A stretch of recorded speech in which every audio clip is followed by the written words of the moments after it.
మూడు చెర్లు ఉండే మరి ఎట్లా వెంకటాపురంలో చేపలు ఎట్లా తీసుకున్నాం బయట తెచ్చుడేనా అంటే చిన్న పిల్లలు వేస్తున్నారా వేసి పడుతున్నారు అది వీళ్ళు ఓన్ వేసుకుంటున్నారు సో ఈసారి మనం ప్రిఫరెన్స్ ఇచ్చి వేయాలి సో ఫిషరీకి సంబంధించింది అది తర్వాత ఇంకేమన్నా అగ్రికల్చర్ సంబంధించి మీకు రైతు భరోసాలో ఏమైనా ఇష్యూస్ ఉంటే చెప్పండి రేపైనా చెప్పండి రుణమాఫీకి సంబంధించి కానీ రైతు భరోసాకు సంబంధించి కానీ మీకు ఏ సమస్య ఉన్నా సరే ఇవాళ కానీ రేపు కానీ మీ ఇంట్లో కూడా అడిగి అదేందో తెలిస్తే మీరు కాగితం మంది రాసిస్తే అగ్రికల్చర్ ఉండరు ముఖ్యంగా ఆయిల్ పామ్ వేయాలి మన ఊళ్ళో ఆయిల్ పామ్ కూడా వేస్తున్నట వేసిరట ఎవరు ఆయిల్ పామ్ రైతు ఉన్నారా ఎవరన్నా వేసిరా విష్ణు ఎవరు వేసిరు బాలరాజు ఎన్ని ఎకరాలు వేసిండు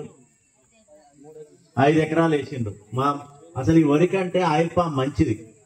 ఎందుకంటే కాకపోతే 4 ఏళ్ళు ఆపుకోవాలి 4 సంవత్సరాలు మాత్రం ఏం రాదు 5వ సంవత్సరం నుంచి ఎకరానికి 12 నుంచి 15,000 వస్తాయి బ్యాంకులు వేసినట్టే వాళ్ళే వస్తారు తీసుకెళ్లిపోతారు చాలా తక్కువ లేబర్ కూడా తక్కువ అవసరం అయింది నీళ్లు మాత్రం ఉండాలి